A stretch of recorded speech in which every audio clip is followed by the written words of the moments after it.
টানা হয়েছে। আমার সৌভাগ্য হয়েছিল বিদ্রোহী কবিতার 90 বছর পূর্তিতে বাংলাদেশ থেকে কলকাতায় যাওয়ার একটা সেমিনার হয়েছিল। তখন আমি দেখেছিলাম যে এই বিদ্রোহী কবিতা নিয়ে কলকাতার কত বড় বড় কবিরা প্যারোডি লিখেছেন শুধুমাত্র নজরুলকে খাটো করবার জন্য। তো সেই কবিতাটার মান যে পর্যায়ে গিয়ে দাঁড়ায় ভাইয়া, মানে ওইটা ধারণ করা আমাদের জন্য, আমি এখন পর্যন্ত পারফরমেন্স করতে ভাবতে পারি না আর কি।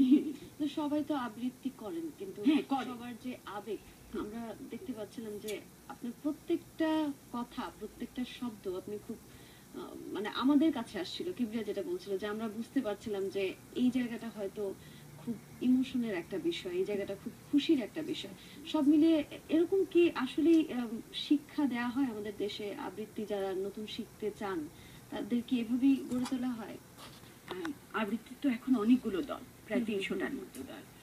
আমি সবার ক্ষেত্রে বলতে পারি না। আমি যেখান থেকে ওরিয়েন্টেশনটা পেয়েছি ওয়াইজ ভাই কিংবা নরেশ স্যারের কাছে, একরকম করে তো পেয়েছি। আমি যতটুকু দেই আমি চেষ্টা করি আমার সবটা দিয়ে দিতে। আমি একটা জিনিস শিখে এসেছি, দিলে কমে না, দিলে বাড়ে। তো আমি চাইবো যে আমি যেটা ফিল করে কবিতাটা করছি, বা আসলে হয় কি, যিনি তৈরি করবেন আবৃত্তি নির্মাণ একটা কিন্তু সন্তানের মতো। আমি জানি না এটা কে কিভাবে নেবে। আমি যখন একটা কবিতা তৈরি করি একদিনে কিন্তু করি না, যেমন আমি দেখে খুব পড়তে স্বাচ্ছন্দ্য বোধ করি না।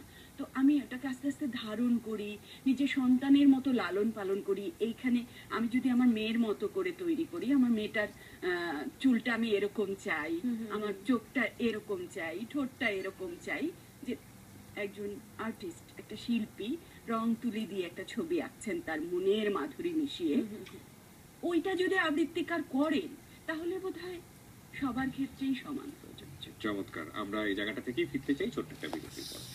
দর্শক, আমরা